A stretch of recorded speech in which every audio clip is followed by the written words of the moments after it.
9 වසරේ යාළුවනේ පස්සෙත් යාළුවනේ සෙනාලේ 11 දී මං යාළුවනේ හරිත් එක්ක. ඊට පස්සේ මං ජේසන් අයියත් එක්ක යාළුණා. අම්මලට හොරෙන් අපි දෙන්න එන්ගේජ් වුණා.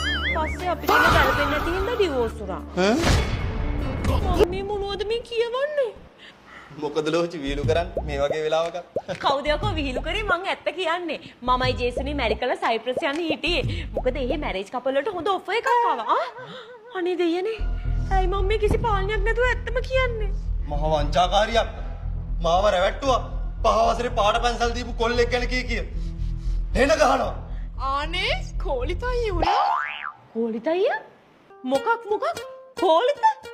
කවුද කෝලිත? ඔව් අම්මේ මේ ඉන්නේ මගේ කෝලිත අයියා. ඈ? පිස්සුද චූටි? මේ ඉන්නේ මගේ බෝයිෆ්‍රෙන්ඩ් ජොසියා. උඹ ඇත්ත කියපන් කොල්ලෝ.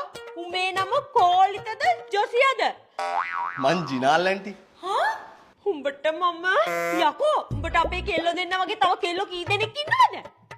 ගණන් කරන්න බෑ ඇන්ටි. ඒ කියන්නේ මාව යක්කුවෙත් දෙන්නම රැවටුවද?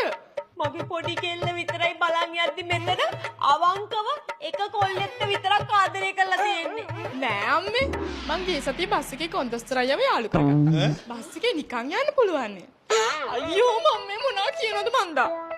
අයියෝ උඹලා මහ පුදුමාකාර නැහැදිච්ච හැත්තක් යකුනේ. බලපන් මේ සහස්‍රේ පොල් බූරුව තොපි 2000න් පස්සේ ඔල්මාද මදන යක්කෝ. ගහන්න හිතනවා මට තොපි 3 දෙනාටම ඇත්තමයි. ඇන්ටි එතකොට ඒ කාලේ ලෝචිගේ තාත්තත් එක්ක විතරද යාළුලා හිටියේ? මොනවා කතා කරනවද කොල්ලෝ? මම ලෝචිගේ තාත්තට කලින් තව කසාද 4ක් කරගෙන තියෙනවා.